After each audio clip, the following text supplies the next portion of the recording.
สวัสดีจ้าพ่อแม่พี่น้องพอกันอีกคือเก่านะกับหนังสือนิทานธรรมบทต่อจากตอนที่แล้วเลยนะพี่น้องพระศาสดาคันทรงแสดงธรรมแบบนั้นแล้วตรัสว่าอานนท์เธออย่าคิดมากหลายพวกเรานั้นสิได้ด่าเฮาอีกเพียง7 มื้อเท่านั้นละในมื้อที่เกียเขาสิเลิกด่าเฮาไปเองเพราะว่าอาทิตย์ก่อนซึ่งเกิดขึ้นแก่พระพุทธเจ้าทั้งหลายย่อมบ่เกิน7 มื้อเด้อพระนางมคันธิยาหาความเหนื่อยเรื่องไกลพระนางมคันธิยาจะให้คนด่าพระศาสดาแล้วแต่บ่อาจยังให้พระองค์นี้ไปได้ก็เลยคิดว่ายิ่งเหล่านี้เป็นอุปธรรมของพระสัมมาโคดมเฮาจักทำความชิบหายให้แก่พวกมันมื้อหนึ่งเมื่อทำการรับใช้อยู่ในที่เป็นที่เสวยน้ำจันทร์แห่งพระราชาทรงพาไปถึงอาโพดำลงตำแหน่งปุโรหิตโดยคำว่าคุณอาโปรดทราบว่าฉันต้องการไก่หลายโตจงนำไก่ตายมา8 โตไก่เป็น8 โตเมื่อมาแล้วจึงยืนที่บันไดเด้อบอกย่ำที่หน้าประตูว่าท่านมาฮอดแล้วแม้พระราชารับสั่งว่าจงเข้ามาแต่อย่าเข้าไปนะจงทรงไก่เป็น8 โตเข้าไปก่อนทรงไก่ตายเข้าไปที่หลังเด้อและนางได้ประทานสินจางให้แก่คนใส่โดยสั่งว่าเจ้าจงกระทำตามคำสั่งของเฮานะปุโรหิตมาแล้วให้ทูลแด่พระราชาให้ทรงทราบตามนั้นเมื่อพระราชารับสั่งว่าจงเข้ามาก็กล่าวว่าเฮาจักบ่เข้าไปสู่ที่เป็นสักที่เสวยน้ำจันทร์ของพระราชาฝ่ายพระนางมคันธิยาสั่งคนใส่ไปว่าเจ้าจงไปหาเอาของเฮาเขาไปนำไก่8 โตจากปุโรหิตแล้วกราบทูลว่าข้าแต่พระสัมมาทิเทพท่านปุโรหิตสั่งเครื่องบรรณาการมาแล้วพระราชาตรัสว่าดีแท้เฮาสิได้กินแกงออมแกมน้ำจันทร์ไผนอกควรสิแกงให้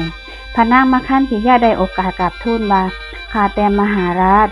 ยิ่งหาลอยมีพระนางสามาวดีเป็นประมุขอยู่กันวางๆขอพระองค์จงทรงไปให้แก่หญิงเหล่านั้นพวกเท่าแกงแล้วจากนำมาถวายเถอะคะพระราชาจึงทรงไกลไปด้วยพระดาลบัตรว่าเจ้าจงเอาไปให้แก่สามาวดีบริวารเด้อจงอย่าให้ผู้อื่นเฮ็ดจงขาไก่และแกงเองคนรับพระดาลบัตรแล้วก็ไปบอกแบบนั้นแต่เขาถือพระนางสามาวดีและบริวารซึ่งเป็นพระโสบันดาบันแล้วคัดค้านว่าพวกเฮาบ่ทำปานหน้าที่ป่านแน่นอนพวกเฮาบ่ฆ่าสัตว์คนใส่จึงมากราบทูลโดยขอความมีแด่พระราชาพระนางมคันธิยาจึงกราบทูลโดยอุบายว่าข้าแต่มหาราชพระองค์เห็นบ่หญิงเหล่านั้นกาขัดประสงค์ของพระองค์ขอท่านจงรับสั่งว่าหญิงเหล่านั้นจงแกงทรงไปถวายแก่พระสัมมาโคดมเถิดพระเจ้าค่ะพระราชาจึงตัดแบบนั้นแล้วทรงพ้นไปคนใส่ถือไก่เป็นเดินไปแล้วแลกเปลี่ยนไก่ที่เป็นเหล่านั้นกับปุโรหิตรับไก่ตายไปสู่ตำหนักของหญิงเหล่านั้นกล่าวว่าพวกท่านจงแกงไก่เหล่านี้แล้วทรงถวายพระศาสดาเด้อหญิงเหล่านั้นกล่าวรับรองว่านำมาเถิดการแกงไก่ตายนี้เป็นหน้าที่ของพวกเฮาดังนั้นแล้วก็รับเอาไว้คนใส่นั้นกลับมาตำหนักของพระราชาพระองค์ตรัสถามว่าสามารถบดีเรียนบริวารว่าจังใดจึงกราบทูลว่าเมื่อข้าพระองค์เพียงกล่าวว่าพวกท่านจงแกงไก่ทรงไปถวายพระสัมมาโคดมเท่านั้นยิ่งเหล่านั้นก็กระตือรือร้นมารับเอาไก่ไปแกงพระเจ้าค่ะพระนางมคันธิยาได้ที่ก็รีบใส่ไฟว่าข้าแต่มหาราชจงเบิ่งเอาเถิดยิ่งเหล่านั้นหาทำตามประสงค์ของพระองค์บ่เมื่อมอมฉันทูลว่ายิ่งเหล่านั้นคิดนอกใจพระองค์ก็บ่ทรงเสือพระราชาแม้ทรงสดับคำนั้นก็ยังทรงอดกันนิ่งอยู่คือเก่านั่นละพระนางมคันธิยาได้แต่คิดข้างแขนอยู่ในใจว่าเฮาสิเฮ็ดจังไดดีเนาะพระนางมคันธิยาใส่ไฟด้วยเรืองงูก่อนในการนั้นพระราชาย่อมทรงประทับอยู่กับมเหสีทั้ง3 คนคนละ7 มื้อผัดเปลี่ยนหมุนเวียนกันไปพระนางมคันธิยาฮู้ว่ามื้ออื่นพระราชาจักเสด็จไปปราสาทของพระนางสามาวดีจึงทรงข่าวแจ้งแก่อาว่าคุณอาโปรดทราบว่าฉันต้องการงูพิษขออาจงถอนเขี้ยวงูเสียก่อนแล้วส่งงูมาให้ฉันโตหนึ่งปุโรหิตผู้เป็นอาทำตามความประสงค์ของพระนางมคันธิยาแล้วโดยปกติแล้วพระเจ้าอุเทนมักทรงถือเอาพิณหัสดีกันไปนำเสมอ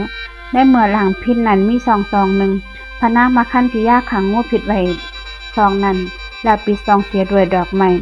งูถูกขังอยู่ในภายในพิณนั้น2-3 มื้อได้มือเสด็จไปสู่ปราสาทของพระนางสามาวดีพระนางมคันธิยาทูลถามพระราชาทางตีหูอยู่ว่าข้าแต่สัมมาทิเทพวันนี้พระองค์จักเสด็จไปห หามเหสีองค์ไหนเนาะเมื่อตาถามว่าสามาวดีจึงกราบทูลว่าข้าแต่มหาราชมื้อนี้หม่อมฉันฝันบ่ดีเลยพระองค์บ่ควรเสด็จไปหม้องนั้นเด้เพคะเฮาจักทำจังกันบ่ได้ดอกพระนางหามไว้ถึง3เที่ยแล้วทูลถามว่าถ้าจังซั่นหม่อมฉันสิไปกับพระองค์นำแม่พระราชารับสั่งให้กลับก็บ่ยอมกลับกราบทูลว่าหม่อมฉันบ่ทราบว่าจักมีเหตุอีหยังเพคะแล้วก็จึงดันตามเสด็จพระราชาไปจนได้พระราชา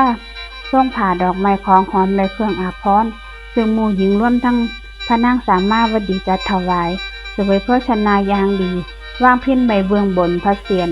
แล้วก็ทรงพักผ่อนบนที่บรรทมพระนางมคันธิยาทำเป็นย่างไปย่างมาได้นำกลุ่มดอกไม้ออกจากช่องพิณมุกอดอาหารมา 2-3 มื้อแล้วก็เลยออกมาจากช่อง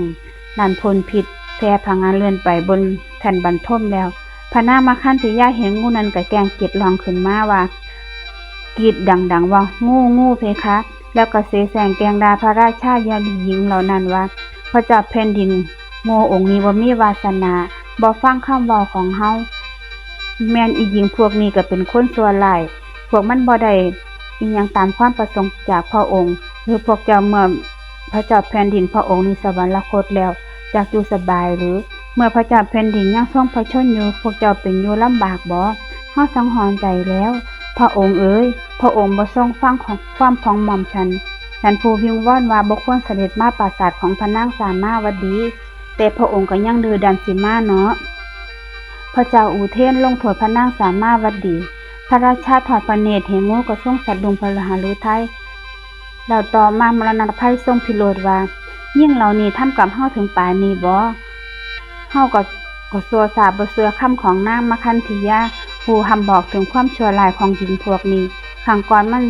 เจาะซองไว้ในห้องทั้งหลายของเจ้าของเมื่อเฮาส่งไก่ไปให้มันก็ส่งขึ้นมาอีกมื้อนี้ยังบังอาจปล่อยงูมาบนที่นอนของเฮาอีกฝ่ายพระนางสามาวดีได้ให้โอกาสแก่หญิงบริวาร500คนนั้นว่าคนที่พึ่งอื่นคนพวกเฮาหาบ่มีท่านทั้งหลายจงเมตตาจิตอัน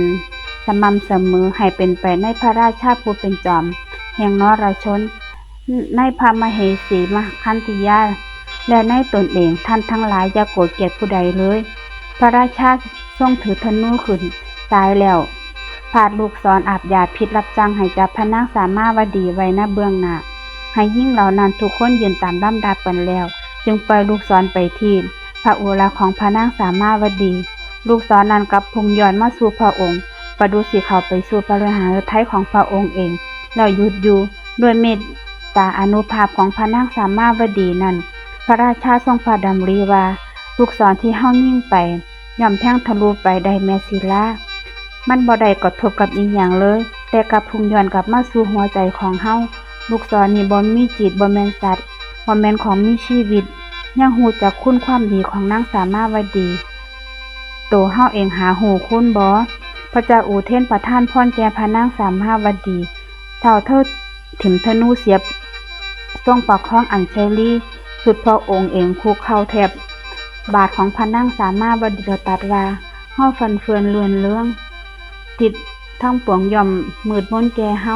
สามาวดีเอ๋ยเจ้าจงปกป้องเฮาไว้และจงเป็นที่พึ่งของเฮาเถิดพระนางสามาวดีสดับ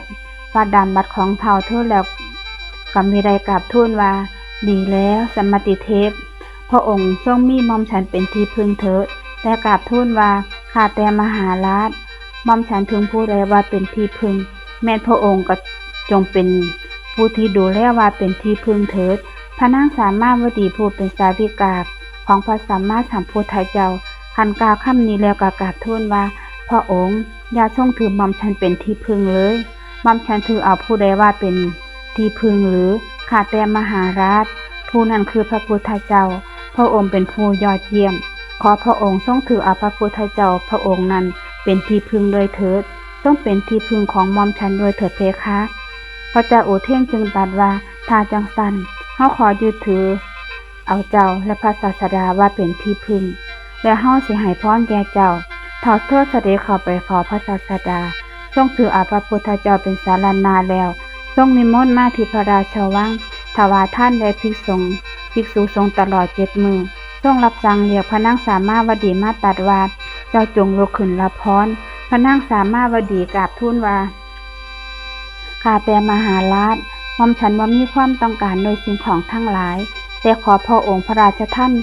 พ่อนี้แก่หม่อมฉันเพื่อให้หม่อมฉันได้มีโอกาสฟังธรรมจากพระศาสดาพร้อมทั้งภิกษุ500 รูปผู้เสด็จมานาทีนี้เป็นเนื่องนี้เถิดหม่อมฉันสิฟังธรรมพระราชาถวายบังคมทูลพระศาสดาและทูลนิมนต์พระศาสดาพระศาสดาจึงตรัสว่ามหาบพิตรธรรมดาการไปในทีเดียวย่อมบ่ควรแก่พระพุทธเจ้าทั้งหลายพอมหาชนวังกันได้พบพระพุทธเจ้าเช่นนั้นข้าแต่พระองค์ผู้เจริญถ้าจังสันขอพระองค์จงสั่งให้ภิกษุรูปหนึ่งไปแสดงธรรมแก่นางสามาวดีเถิดพระศาสดาทรงสั่งพระอานนท์เถระแล้วจำเดิมแต่นั้นพระเถระนั้นกับพระภิกษุ500 รูปไปสู่ราชสกุลอยู่เนื่องนินพระนางสามาวดีพร้อมทั้งบริวารจึงได้โอกาสถวายภัตตาหารพระเถระพร้อมทั้งบริวารได้ฟังธรรมสมภารหทัยนั้นละขอกราบขอบพระคุณและอนุโมทนาบุญกับทุกท่านที่เราฟังจนจบคลิปเนาะพบกันใหม่ในคลิปหน้านะพี่น้อง